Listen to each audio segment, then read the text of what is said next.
Welcome to SciTech Info channel, my dear students and parents. நிறைய parents sir direct classroom வச்சா நல்லா இருக்குமே அப்படின்ட்டு கேட்குறாங்க. எனக்கும் அது ஆசை தான், அது வைக்கணும்னு. பிரச்சனை என்னென்னா, கவர்மெண்ட் கிளியரன்ஸ் கொடுக்குற வரையில் நம்ம அதை கன்சிஸ்டண்ட்டாக எடுக்க முடியாது. உங்களுக்கே தெரியும், இந்த COVID-19 பேண்டமிக் சுச்சுவேஷனில் இந்த மாதிரி நிறைய ஸ்டூடெண்ட்ஸை ஒரு இடத்துல குரூப்பாக, அது ஒரு லிமிட்டட் கெப்பாசிட்டி உள்ள ரூமில் வச்சு கிளாஸ் எடுக்கிறதுன்றது கொஞ்சம் கஷ்டமான காரியம். அதை நீங்கள் முதலாவது புரிஞ்சுக்கணும். ஸ்கூல்லன்னு பார்த்தாக்கா கிளாஸ் ரூமில் என்ன தான் பெருசாக இருந்தாலும் அங்கே ஒரு 50-60 ஸ்டூடெண்ட்ஸை வச்சு ஒரே கிளாஸ் ரூமில் எடுக்கிறதுங்கிறதும் ரூல்ட் அவுட். ஸோ நம்ம நார்ம்ஸை கடைபிடிக்கணும். அட்லீஸ்ட்டு 1 மீட்டர் கேப்பு ஒவ்வொரு ஸ்டூடெண்ட்டுக்கும் விடணும்னு பார்த்தாக்கா ஒரு பெஞ்சில் ஒருத்தரோ 2 பேரோ தான் உட்கார வைக்க முடியும். ஸோ அத்தனை ஸ்டூடெண்ட்ஸையும் இன்வால்வ் பண்ணி இஃபெக்டிவாக கிளாஸ் ரூம் எடுக்கிறது அப்படிங்கிறது கொஞ்சம் கஷ்டம். அதுக்காக டிஃப்ரெண்ட் பேட்சஸ், சொன்னதையே சொல்கிற மாதிரி திருப்பி ஒரே செட்டப் ஸ்டூடெண்ட்ஸுக்கு 2-3 பேட்ச் போட்டு எடுத்தாலும் ஃபேக்கல்ட்டியோட டைமும் வேஸ்ட் ஆகுது இதில். ஸோ என்னை பொறுத்தவரையிலும் பெஸ்ட்டு நீங்கள் என்ன பண்ணலாம் அப்படின்னா, இந்த டைரக்ட் கிளாஸ் ரூமுக்கு ஈக்குவலாக இருக்குன்னு தான் நான் சொல்லுவேன். இது நம்மளுடைய SciTech live online board session. இது நாம் லோயர் கிளாஸஸ்க்கு 1 hour தான் கொடுக்குறோம். ஹையர் கிளாஸஸ்க்கு 90 minutes எடுத்துக்கிறோம். சம்டைம்ஸ் கொஞ்சம் எக்ஸீட் ஆகலாம், பிகாஸ் ஆஃப் த சிலபஸ் வெயிட்டேஜுக்காக அது பண்ணுறோம். ஸோ டைரக்ட் கிளாஸ் ரூமில் பார்த்தீங்க அப்படின்னா, ஒரு ஃபேக்கல்ட்டி எல்லா ஸ்டூடெண்ட்ஸையும் வாட்ச் பண்ணிகிட்டே இருப்பாங்க. ஏதாவது டவுட்டுனாக்கா கிளாரிஃபை பண்ணிக்கலாம். அதே மாதிரி போர்டில் எழுதுறதுனால ஒரு லைவாக இன்ட்ராக்ஷன் இருக்கும். நம்ம SciTech லைப்ரரியில் புக்கு எடுத்து ப்ராக்டிஸ் பண்ணிக்கலாம். நிறைய புக்ஸ் இருக்குது. அதே மாதிரி நம்மளும் அப்பப்போ தேவைக்கு கொஷின்ஸையும் இல்லாட்டினா நோட்ஸ் ஆர் ஆன்சர்ஸை பிரிண்ட் அவுட் எடுத்து பசங்களுக்கு ஷேர் பண்ணுவோம், டிஸ்ட்ரிபியூட் பண்ணுவோம். ஸோ இஃபெக்டிவ் ஸ்டூடெண்ட் அந்த பியர் இன்ட்ராக்ஷன்ஸ் இருக்கும். அமங் தெம்செல்ஸ் அவங்க நல்லா இன்ட்ராக்ட் பண்ணலாம். ஒருத்தருக்கு ஒருத்தர் டவுட் அவங்களுக்குள்ளே கேட்டு கிளாரிஃபை பண்ணிக்கலாம். ஒரு லோன்லினஸ் இருக்காது. ஒரு குரூப் ஆக்டிவிட்டியாக இருக்கிறப்ப அது லைவாக இருக்கும், இன்ட்ரெஸ்டிங்காக இருக்கும், டைம் போகிறதே தெரியாது. ரெண்டாவது குரூப் ஆக்டிவிட்டீஸு அப்படிங்கிறதுனால அதில் நிறைய task, group task like project, அது இது ஏதாவது கொடுப்போம், டெஸ்ட்டு, செமினார், இந்த மாதிரிலாம். ஆனால் லைவ் ஆன்லைன் போர்ட் செஷன்லேயும் நீங்கள் ஒன்று கவனிக்கணும். ஸோ த ஃபேக்கல்ட்டி இஸ் வாட்சிங் த ஸ்டூடெண்ட்ஸ். அதை நீங்கள் புரிஞ்சுக்கணும். SciTechல நம்ம லிமிட்டட் ஸ்டூடெண்ட்ஸ் தான் நம்ம எடுத்திருக்கோம். அதனால் ஒன்லி a few children அப்படிங்கிறதுனால அவங்களோட ஒருத்தருக்கு ஒருத்தர் ஒவ்வொரு ஸ்டூடெண்ட்டோடையும் இன்ட்ராக்ட் பண்ண முடியுது. ஸோ ஸ்டூடெண்ட்ஸை வாட்ச் பண்ணுறது சௌரியமாக இருக்குது. இட் இஸ் நாட் லைக் அ ஸ்கூலில் பார்த்திங்கன்னா 40-50 பேர், அதில் அவங்களுக்கு நெட்வொர்க் கிடைக்கிறதே பெரிய விஷயம். சில ஸ்கூல்ஸ் எல்லாம் பார்த்திங்கன்னா 70-80 இருக்குது. 2 செஷனை ஒன்றா போட்டு ஏதோ எடுக்கிறேன்னு சொல்லிட்டு 100 பேர்லாம் கூட நான் அது கேள்விப்பட்டேன். ஸோ அது எந்த அளவுக்கு யூஸ்ஃபுல்லாக இருக்கும் அப்படின்னா, ஸ்கூல் லெவலில் அது கஷ்டம்தான். ஸோ நான் I am also an advisor to some schools. So school லெவலில் எடுக்கிறது கூட என்னுடைய சஜஷன் என்ன அப்படின்னாக்கா, ஒரு செட் ஆஃப் ஸ்டூடெண்ட்ஸுக்கு எடுத்துகிட்டு மற்றதெல்லாம் அதை அப்படியே லைவாக ரெக்கார்ட் பண்ணிவிட்டு அதை கவனிக்கிறது தான் பெட்டராக இருக்கும். இப்போது ஒரு 60 ஸ்டூடெண்ட் ஒரு கிளாஸில் இருந்தாங்கன்னா என்னுடைய சஜஷன் 15-15 அதை பிரித்து 4 குரூப்பாக பிரிக்கலாம். 40 ஸ்டூடெண்ட்ஸ் இருந்தானாக்கா ஒரு 2 குரூப்பாக பிரிக்கலாம். ஸோ ஒரு 15 பேருக்கு மேலே போனாலே இண்டிவிஜுவலாக வாட்ச் பண்ணுறதுன்னு ரொம்ப கஷ்டம். ஒரு காமெடி ஷோ தான் போயிட்டு இருக்கும். சில ஸ்கூல்ஸு, சில கிளாஸஸ், சில ஸ்டூடெண்ட்ஸு ஹையர் கிளாஸஸ்லாம் சின்சியராக இருக்காங்க. அதில் ஒன்றும் டவுட் கிடையாது. அதில் 100 பேர் என்ன 1000 பேர் கூட எடுக்கலாம், ஒன்றும் தப்பே கிடையாது. ஸோ எல்லோரும் லைவாக அதில் வந்து வாட்ச் பண்ணுவாங்களா? ஃபேக்கல்ட்டி வந்து டைரெக்டாக ஒவ்வொரு ஸ்டூடெண்ட்டையும் வாட்ச் பண்ணாங்கன்னா அது ரூல்ட் அவுட். ஏன்னா அது பேர் 100 பேரில் வாட்ச் பண்ணலாம் முடியாது. ஸோ அப்போ அந்த பேசிஸில் ஃபியூ சில்ட்ரன், ஸோ ஜஸ்ட் ஒரு 15 ஸ்டூடெண்ட்ஸை வச்சு இன்ட்ராக்ட் பண்ணிவிட்டு அதையே லைவ் செஷன் ஒவ்வொரு செட்டுக்கும் ஒவ்வொரு இதுக்கும் ஒவ்வொரு கிளாஸுக்கோ இல்லாட்டினா ஒவ்வொரு சாப்டர்லேயோ அதை வந்து மாறி மாறி கூட அதை ஸ்டூடெண்ட்ஸை செலக்ட் பண்ணி கொடுக்கலாம். மற்றபடி அவங்க ரெக்கார்டட் செஷனில் அதை கவனிச்சிக்கலாம். ரெண்டாவது, இப்போ சாய் டெக்கில் வந்து பார்த்தோம்னா லெஸ் தென் 15 ஸ்டூடெண்ட்ஸ் ஒவ்வொரு பேட்ச்லேயும் அப்படின்றப்போ அது ஈஸியாக இருக்கும். ஸோ எவனாவது ஒருத்தன் அப்படி இப்படி பண்ணான்னா கூட ஏன் பண்ணின்னு அங்கே இங்கே திரும்பி பார்த்துட்டு இருக்க அப்படின்னு லைவாக கேமராவில் வாட்ச் பண்ணிகிட்டு இருக்கோம். பட் இதில் ரொம்ப முக்கியமான ஒன்று என்னென்னா, இங்கேருந்து அதாவது கிளாஸ் நடக்கிற டயத்தில் கேமராவை டக்குன்னு ஆஃப் பண்ணுறது அப்படிங்கிறது அது வந்து ஒரு இன்டீசன்ட் பிஹேவியர். என்னால் அது ஒத்துக்கொள்ளவே முடியாது. அன்லஸ் அதர்வைஸ் அது வந்து ஒரு டெக்னிக்கல் இஷ்யூவாக இருந்தால் தான். ஸோ டெக்னிக்கல் இஷ்யூவில் கூட நீ மென்டாருக்கும் டீம் லீடருக்கும் அதை இன்ஃபார்ம் பண்ணணும். இந்த மாதிரி டெக்னிக்கல் இஷ்யூ இருக்குது, அதனால் என்ன அட்டன் பண்ண முடியல. அதுதான் ஒரு decent way of attending the session or leaving the classroom from the camera. So நீ கேமரா இல்லாமல், அதாவது கேமராவில் கட் பண்ணிவிட்டு நான் காதால் கேட்பேன் அப்படின்னா அது ஒத்துக்கொள்ளவே முடியாது லைவ் செஷனை பொறுத்தவரையிலும். இந்த லைவ் செஷன் நம்ம வந்து 1 ஹவருக்கு மேலே எடுக்கிறதே இல்லை. நான் ஏற்கனவே சொன்ன மாதிரி லோயர் கிளாஸஸில் 1 hour, higher classes 1.5 hour.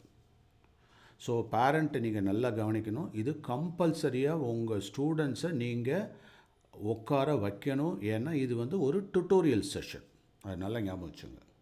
It is conducted like ஒரு ஒர்க் ஷாப் மாதிரி கண்டக்ட் பண்ணுறோம். இது வந்து வெறுமனே நான் லெக்சர் பண்ணுறது அவங்க காதால் கேட்குறது அந்த மாதிரி கிடையாது. அவனை எழுத வச்சு போட வச்சு ப்ராக்டிஸ் பண்ண வச்சு tutorial session is totally different from the lectures. It is not lecture. லெக்சர்னால் நானே வீடியோ அடிச்சு சொல்லிட்டு போயிட்டே இருப்பேனே. ஸோ அவன் பண்ணுறானா இல்லையா அது ரொம்ப முக்கியம். அடுத்தது, அந்த டயத்தில் நீங்கள் தயவு செய்து யாரும் அந்த ரூமில் டிஸ்டர்ப் பண்ணாதீங்க அவனை. அது ரொம்ப முக்கியம். ஸோ ரெஸ்பான்சிபிள் ஸ்டூடெண்ட்ஸு அவங்களுக்கு தெரியும், அவங்க வேலையை டக்குன்னு அந்த ஸ்பாட்டுக்கு வந்துடுறாங்க, அவங்க வேலையை பார்க்குறாங்க, அவங்க கேமரா போட்டுடுறாங்க, அந்த 1 ஹவருக்கு கரெக்டாக வாட்ச் பண்ணுறாங்க. பட் கொஞ்சம் சில்மிஷன் நிறைஞ்ச ஒரு குறும்புகார ஸ்டூடெண்ட்ஸ் எல்லாம் இதுதான் சாக்குன்னு என்னென்னமோ பண்ணிகிட்டு இருக்காங்க.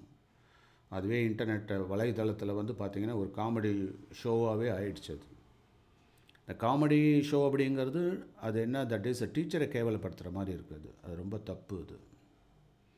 ஸோ அதனால் தயவுசெய்து ஆன்லைன் செஷன் அது வந்து டைரக்ட் கிளாஸ் ரூம் செஷனுக்கு ஈக்குவல் தான் என்னை பொறுத்தவரையிலும். ஸோ அதனால் அந்த கேமராவில் இருக்கிறது, ஆடியோ ரெஸ்பான்ஸ் பண்ணுறது, இந்த 2 அவசியம். பக்கத்தில் அவன் தான் வீட்டிலேருந்து பண்ணுறானேன்னு அவனை டிஸ்டர்ப் பண்ணுறது, இடையில கூப்பிடுறது, அது வந்து ஒரு பேட் ஹேபிட். அது நான் இது ஓப்பனாக சொல்கிறேன் உங்களுக்கு. It's a very bad habit.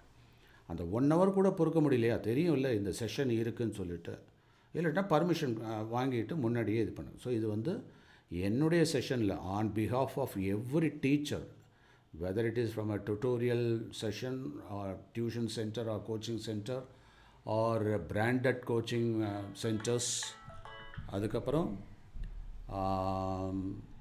That is வேறு ஏதாவது ஈவன் ஸ்கூல்ஸ் அண்ட் காலேஜஸாக கூட இருக்கலாம். So on behalf of all lecturers, online teachers, I put my humble request, தயவு செய்து நீங்கள் classroom, online classroom அப்படின்னா, ஆன்லைன் கிளாஸ் ரூம் அப்படின்னா உங்கள் வீட்டுக்கே வந்தாச்சு, டீச்சரே உங்கள் வீட்டுக்கு வந்துட்டாருன்னு அர்த்தம். ஸோ அப்போ அதுக்கு தகுந்த ரெஸ்பெக்டை நீங்கள் கொடுத்து தான் ஆகணும். ஸோ அது நான் சில ஸ்டூடெண்ட்ஸ்லாம் பார்த்துருக்கேன், முக்கியமான ஃபேமிலி ஃபங்க்ஷன்னா கூட அந்த ஸ்டூடெண்ட்டு டக்குன்னு ஒரு ரூமில் போய் பூந்துட்டு அவன் வேலையை அவன் கரெக்டாக பார்க்குறான். அது I must appreciate the students. But சில இர்ரெஸ்பான்சிபிள் ஸ்டூடெண்ட்ஸ் இருக்காங்க, தடுக்கினா சாக்குன்ற மாதிரி. ஸோ அவங்கள்ட்ட நீங்கள் இடையில இந்த மாதிரி இன்டரப்ட் பண்ணிங்க அப்படின்னா அது வந்து நல்ல விதமாக அமையாது. ஸோ அந்த ஃபஸ்ட்டு பாயிண்ட்டை நீங்கள் தெளிவுபடுத்துங்க. எப்போ பார்த்தாலும் டெக்னிக்கல் இஷ்யூன்னு சொல்லாதீங்க. இவன் என்ன பண்ணுறான்னாக்கா கேமிங்லாம் பார்த்துட்டு சுத்தமாக டேட்டாவெல்லாம் தீர்த்துட்டு அதுக்கப்புறம் ஆன்லைன் செஷன் வரப்போ, சார் நெட்டு போயிடுச்சு, எனக்கு டேட்டா நெட்டு இல்லை. இது வந்து நம்ம தான் that is you are the problem and you are the solution. அது நல்லா புரிஞ்சுக்கோங்க. அதுக்கப்புறம் இன்னொரு வேலை என்ன பண்ண வேண்டியது, அந்த ஆன்லைன் கிளாஸ் இருக்கிறப்ப தான் பேட்ரி அவுட்டு, இது போச்சு, சார்ஜ் டவுனு, ஒவ்வொன்றா சொல்லிட்டு இருக்க வேண்டியது. We should be prepared. நீ ஆர்மியில் ஃபைட் பண்ணுறதுக்காகன்னு வந்துட்ட அப்படின்னா அங்கே தான் எனக்கு துப்பாக்கியில் குண்டு இல்லை, ரவை இல்லை, இதெல்லாம் சொல்லிட்டு இருப்போமா? So we had to be prepared. Second, doubt clarification. இதுக்கு வந்து நாங்கள் ப்ராக்டிஸ் செஷன்னு தனியாக ஒதுக்கியிருக்கோம். இது நல்லா புரிஞ்சுக்கோங்க. சில தெரியாத பேரண்ட் என்ன நினைக்கிறாங்கன்னா, எப்போ பார்த்தாலும் ஸ்கூல்லேயும் ஆன்லைனு, இங்கேயும் ஆன்லைனு, கண்ணு கெட்டு குட்டிச்சோறாயிடும் அவனுக்கு. அது தப்பு. ஸ்கூலில் ஆன்லைன் வைக்கிறாங்க, அங்கே கூட என்னென்னா இடையில நிறைய கேப்ஸ் இருக்கும். இதை அதே மாதிரி ஈவினிங்கில் நீங்களாக வந்து தான் டியூஷன்ஸ்னு வரீங்க. ஸோ அப்படி வரப்போ அந்த 1 hour எடுத்ததுக்கப்புறம் அவனை ப்ராக்டிஸ் பண்ண வைக்கணும்ல. அது எப்படி அந்த 1 hour எடுத்துகிட்டு அனுப்பிச்சி விட்டுடலாமா? அவன் ப்ராக்டிஸ் அண்டர் கைடட் ப்ராக்டிஸில் அவன் இருந்தான்னா நல்லது. அதுக்காக நம்ம என்ன பண்ணுறோம், இந்த ப்ராக்டிஸ் செஷன் தனியாக வச்சுருக்கோம். அதுக்குன்னு டீம் லீடர் போட்டு மென்டார்ஸை போட்டு அவங்க இன்ட்ராக்ட் பண்ணுற மாதிரி வச்சுருக்கோம். அது நல்லா ஞாபகம் வச்சுக்கோங்க. ஸோ அதுக்கு கோஆப்ரேட் பண்ணணும்.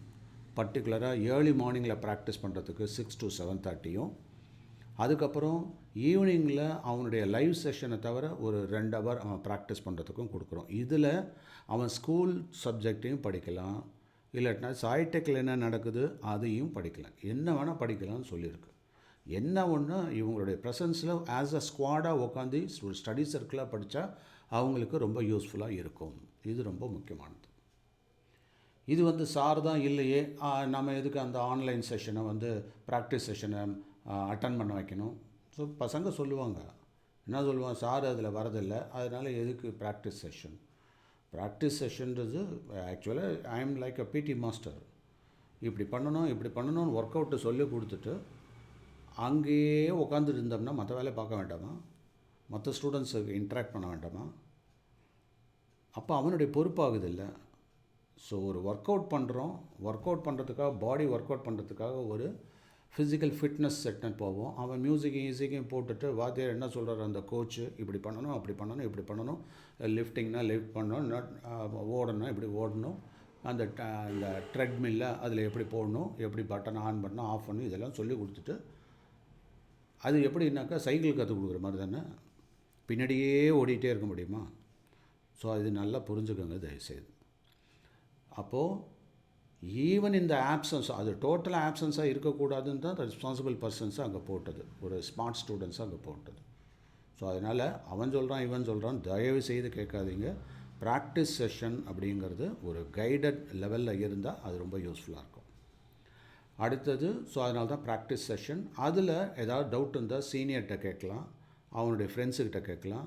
இந்த 2 பேராலையும் முடியலன்னாக்கா அந்த டவுட்டை எழுதி போடலாம். உடனே நான் அதுக்கு டவுட்டை கிளாரிஃபை பண்ணுறது தயாராக இருக்கேன். அது செஷனில் எடுக்க முடியலனாலும் ஒரு ரெக்கார்டட் செஷனை அதை அனுப்புகிறேன். இட்ஸ் ஸோ ஹேப்பன், நிறைய பேர் ஈவன் ஸ்ரீவந்த்லாம் கூட கேட்டிருக்கேன், நான் அதுக்கு பதில் சொல்லியிருக்கேன். சாய் கௌதம் கேட்டிருக்கேன், அதுக்கு நான் ஒரு வீடியோ ப்ரொடியூஸ் பண்ணி கொடுத்துருக்கேன். ஸோ எனக்கு என்னென்னா நான் ஃப்ரீயான டயத்தில் அதை போட்டு அதை ரிலீஸ் பண்ணி கொடுக்குறேன். இது உங்கள் நல்லதுக்கு தான். அது கேளுங்கள் தரப்படும், தட்டுங்கள் திறக்கப்படும் தான். கேட்டால் தான் கிடைக்கும். அடுத்தது போர்டு ரைட்டிங். இந்த போர்டு ரைட்டிங் நான் வந்து ஸ்டூடெண்ட்ஸுக்கு எப்படி பண்ணுவேன்னா, நான் போர்டில் போடுவேன், உடனே அவனையும் பையனையும் அந்த சம்மை போர்டில் போடுறா. அப்போ அவன் போர்டில் போடுறத கிரிக்கெட்டில் எப்படி ஒரு பேட்ஸ்மேன் ரன் பண்ணி ஸ்கோர் எடுக்கிறாரோ அதே மாதிரி இவன் போர்டில் அவன் எழுதுகிறப்ப தான் அவனுடைய ஸ்ட்ரென்த் அண்ட் வீக்னஸ் தெரியும். சரிங்களா? ஸோ அப்போது அவன் போட்டால் தான் அவன் என்ன போடுறான்றது போர்டில் போடுறப்போ நமக்கு லைவாக தெரியுன்றதுக்காக தான் உங்களுக்கு ஒரு போர்டு வாங்க சொன்னேன், பின்னாடி வைக்க சொன்னேன். இப்போ நான் போர்டு வச்சுருக்கேன்னா பின்னாடி. ஸோ இந்த போர்டு இந்த மாதிரி ஃபிக்ஸ் பண்ணிவிட்டு அவனுக்கு கொஞ்சம் டெக்னிக்கலாக நீங்கள் சப்போர்ட் பண்ணணும். அது எல்லாம் நான் சொல்லியிருக்கேன், எவ்ரி டைம் சொல்லிட்டு இருக்க முடியாது இல்லையா?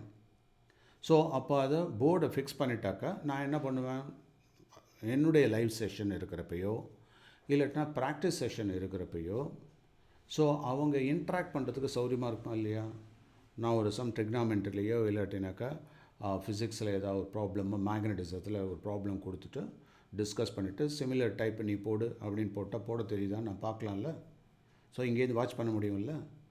ஸோ இதுக்காகத்தான் அந்த போர்டு. ஸோ அந்த போர்டு ஒவ்வொரு சாய்டெக் ஸ்டூடெண்ட்டும் கம்பல்சரியாக வச்சுருக்கணும். அதுக்கு என்னென்ன சப்போர்ட் பண்ணணும் உங்கள் பேரண்ட்ஸ் கையில் இருக்குது, அண்ட் நீங்கள் சப்போர்ட் பண்ணுங்கள். இந்த செட்டப்போடு நீங்கள் இருந்தாலே பையன் நல்லா படிக்கிறான் அப்படின்ற ஒரு லெவல் வந்துடும். ஆக்சுவலாக வந்து பார்த்திங்கன்னா இந்த பேண்டமிக் சுச்சுவேஷனில் நான் பள்ளி பருவத்தில் இருந்தால் இந்த ஆன்லைன் எஜுகேஷனை தான் நான் சப்போர்ட் பண்ணுவேன். எனக்கு இந்த ஆன்லைனில் தான் நான் படிச்சிருப்பேன். எனக்கு இந்த சந்தர்ப்பம் அமையலேன்னு நான் காத்துட்டு இருக்கேன். அது ஏன் தெரியுமா? ஆன்லைனில் பயங்கரமான அட்வான்டேஜஸ்லாம் இருக்குது. ஒன்று என்னன்னாக்கா, நம்ம டைம் ஃப்ளெக்சிபிலிட்டி, செம்மையாக டைமை வந்து நம்ம கீப்பப் பண்ண முடியும். நிறைய சேவ் பண்ணலாம். தேவையில்லாத லாஜிஸ்டிக்ஸ், ஜேர்னி, அங்கே இங்கேயே டிரான்ஸ்போர்ட் இதெல்லாம் அவாய்ட் பண்ணலாம். இங்கேருந்து நான் இப்போ ஒன்றும் இல்லை, இங்கே உள்ள அண்ணா நகர் ஸ்கூலுக்கு போகிறதுக்கு என்ன பண்ணுறான், ஆட்டோவில் போகணும், வேனில் போகணும். வேன்காரன் என்ன பண்ணுவான், எல்லா ஸ்டூடெண்ட்ஸையும் சுற்றி அடிச்சுட்டு 1 ஹவராக 1.5 மணி நேரமாக ட்ராவல் பண்ணி அதுக்கப்புறம் ஸ்கூல் போய் சேருவான். அப்போ அந்த டைமில் எவ்வளோ சேவ் பண்ணலாம் இவங்க நினச்சி பாருங்கள் நீங்கள். ஸோ அப்போது மார்னிங்கில் ஒரு 1 ஹவர் வேஸ்ட் பண்ணுவான், ஈவினிங்கில் குழந்தைங்களை கொண்டு வரதுக்காக அங்கே ஒரு 1 ஹவர் வேஸ்ட் ஆகும். உங்களுக்கே தெரிஞ்சிருக்கும். 2 ஹவர் சாலிடான வேஸ்ட். அந்த சாலிட் வேஸ்ட்டான டைமை இங்கே கீப்பப் பண்ணலாமா இல்லையா? அதோட இல்லாமல் ஸ்கூலில் அங்கே போனோன்னா ஒரு 10-15 பசங்களை பார்த்தோன்னா அங்கே ஒரு அரட்டை அடிக்கணுன்ற ஒரு ஐடியா வந்துச்சுன்னா அதில் எந்த அளவுக்கு அந்த கேர்ஃபுல்லாக லிசன் பண்ண முடியும் அதையும் பாருங்கள். அந்த தேவையில்லாத விஷயங்கள்லாம் கற்றுட்டு வர வேண்டியது, சினிமா கதை, ட்ராமா கதை, ஊரில் உள்ள அக்கப்போர் அத்தனையும். கல்ச்சரலாக நம்ம வந்து ஒரு ஸ்கூலில் இருக்காங்க அப்படின்னா நீங்கள் நல்லா யோசனை பண்ணி பாருங்கள். ஒரு செட் ஆஃப் ஃபேமிலியிலேருந்து வராங்க, டிஃப்ரெண்ட் ஃபேமிலியிலேருந்து வராங்க. அதில் நல்ல ஃபேமிலி, அப்புறமேட்டு மெச்சூர்டு இல்லாத ஒரு ஃபேமிலி, ப்ராட்டப்பில் வந்த ஒரு ஃபேமிலி. அப்போ பசங்க வந்து இந்த மாதிரி சூழ்நிலையில் என்ன ஆகிடும், குயிக்காக கெட்டு போயிடுவாங்க. தேவையில்லாத விஷயங்கள்லாம். ஒரு நல்ல ராயல் ஃபேமிலியில் பிறந்தா கூட ஒரு ஸ்கூலில் போய் ஏதாவது கெட்ட புத்தியோடு வந்துடுறான். நல்லதும் இருக்குது, பட் கெட்டது குயிக்காக கேட்ச் ஆகிடுது, இன்ஃபெக்ட் ஆகிடுது. அடுத்தது புக் ரெஃபரன்ஸ். இப்போ இந்த போர்டு ரைட்டிங்கோட இம்பார்ட்டன்ஸ் தெரிஞ்சிருக்கும்னு நினைக்கிறேன் உங்களுக்கு. ஸோ நானும் வாட்ச் பண்ண முடியும். அவன் தப்பு பண்ணான்னா டக்குன்னு சொல்லலாம். பசங்களும் அதை, அதர் ஸ்டூடெண்ட்ஸும் அதை பார்ப்பாங்க. அடுத்தது புக் ரெஃபரன்ஸ். ஸோ லைப்ரரி புக்கை எஃபெக்டிவாக நானும் அதுக்கு ஆர்கனைஸும் பண்ணிட்டேன். கூரியரை வச்சு உங்களுக்கு டோர் டெலிவர் பண்ணுறதுக்கும் ஏற்பாடு பண்ணிட்டேன். அதை ப்ராம்ப்டாக மறுபடியும் நீங்கள் கொண்டு வந்துடணும், அதில் கொண்டு வந்தாவது கொடுத்துடணும். அதை பேஸ் பண்ணி மறுபடியும் இன்னொரு set of books every month இப்படி பண்ணால் தான் நடக்கும். ஸோ புக்ஸை ஹேண்ட் ஓவர் பண்ணது ஒரு மாடல் தான் நான் போட்டேன். அதை சப்போர்ட் பண்ண வேண்டியது உங்கள் கடமை இல்லையா? எந்த ஸ்கூலில் லைப்ரரி புக்ஸ் எல்லாம் வந்து ஒவ்வொரு வீட்டுக்கும் டெலிவரி பண்ணியிருக்காங்க, அதை நீங்கள் எஃபெக்டிவாக யூட்டிலைஸ் பண்ணியிருக்க வேண்டாமா? ஸ்டூடெண்ட்ஸுக்கு தெரிஞ்சிருக்கணுமே இது. So print out of question papers and notes, இது வந்து I don't know, that is don't mistake me. நான் வந்து ஸ்கூலோட கம்பேர் பண்ணிட்டு இருக்கேன்ட்டு. எத்தனை ஸ்கூலில் லேர்னிங் வெப்சைட்டு பண்ணியிருக்காங்க. வேறஸ் நம்ம we are done that. We are used this Moodle use பண்ணி நம்ம பண்ணியிருக்கோம். ஸோ அப்போ அது எஃபெக்டிவாக எந்த அளவுக்கு யூஸ் ஆகுதுன்றது பசங்களை கேட்டு பாருங்கள். அதை நான் அதுலேயே நோட்ஸு, அதுலேயே அசைன்மெண்ட்ஸு எல்லாமே இருக்குது. சிஸ்டமேட்டிக்காக அது ஃபாலோ பண்ணிட்டே இருக்கும். ஸோ அப்போ அதுக்கு பிரிண்ட் அவுட்டுக்கு ஈக்குவலண்ட்டான மெட்டீரியல் அத்தனையும் அதில் இருக்குது. ஒன்லி திங் இஸ் அதை போட்டு கையில் எழுதி ப்ராக்டிஸ் பண்ணணும். அது ரொம்ப முக்கியம். Then student interaction. ஸோ நான் ஒன்ஸ் அகைன் அதுதான் சொல்லுவேன். That is practice session attend பண்ணுங்கள். Stay active in the live session also. Live session இருக்கிறப்பயே இங்கே ஆன் பண்ணிவிட்டு வேறு எங்கேயாவது போயிட்டு இருக்கக்கூடாது. இல்லாட்டா தம்பி அதை வந்து நோண்டிகிட்டு இருக்கான், அவனோட தம்பி அப்பாயின்மெண்ட் பண்ணிட்டு போயிட்டே இருக்கான். ஸோ இதெல்லாம் வந்து அதாவது கெட்டு போகிறதுக்கு 1000 வழி இருக்குது. அதனால் ஜாக்கிரதையாக, கொஞ்சம் சின்சியரிட்டியோட ஸ்டூடெண்ட்டும் இருக்கணும். பேரண்ட்டு வீட்டிலே இருக்கீங்க, அவனை ஒரு 1 ஹவர் உங்களால் கவனிக்க முடியாதா? என்னுடைய சஜஷன் என்னென்னா, அந்த டெய்லி 1 ஹவர் செஷனை பேரண்ட்டு கொஞ்சம் கவனித்தாங்கன்னாக்கா சௌரியமாக இருக்கும். இது வந்து நான் என்னென்னா நான் கோஆப்ரேட்டிவ் ஸ்டூடெண்ட்ஸ் தான் சொல்கிறேன். கோஆப்ரேட்டிவ் ஸ்டூடெண்ட்ஸ்லாம் பர்ஃபெக்டாக பண்ணுறாங்க. அப்புறம் where is the question of லோன்லினஸ்ஸே வராதே. ஸோ இங்கேயும் லோன்லினஸ் கிடையாது. குரூப் ஆக்டிவிட்டியில் அவன் என்கேஜ் பண்ணுறான். அதோடு இல்லாமல் நான் என்ன செஷன் இருக்கோ அதை அப்படியே லைவ் செஷனை ரெக்கார்ட் பண்ணியும் அதை ரீகேப் பண்ணிக்கிறதுக்காக கொடுக்குறோம். ஒரு ஸ்டூடெண்ட் என்ன பண்ணுறான், இந்த கிளாஸ் தான் லைவில் இருக்கேன்னு சொல்லிட்டு வேறு ஏதாவது ஒரு கிளாஸு இல்லாட்டினாக்கா வேறு ஏதாவது ஒரு ஆக்டிவிட்டியை கவனிச்சிட்டு அதுக்கப்புறம் ரெக்கார்டட் செஷனில் சார் கொடுக்குற ரெக்கார்டர்ஸை கவனித்தோம் அப்படின்னாக்கா த வெரி பர்பஸே அவுட். லைவ் செஷன் தான், நீ அதில் லைவாக கேட்கலாம். The recording of others voice தான் நீ அந்த ரெக்கார்டர் வாய்ஸில் கேட்க முடியும். ஸோ அப்போ அதில் ஆக்டிவ் பார்ட்டிசிபேஷன் நீ மிஸ் பண்ணுறீல்ல இல்லையா? ஸோ அப்போது ரெக்கார்டர் செஷன் எதுக்கு யூஸ் பண்ணணும்?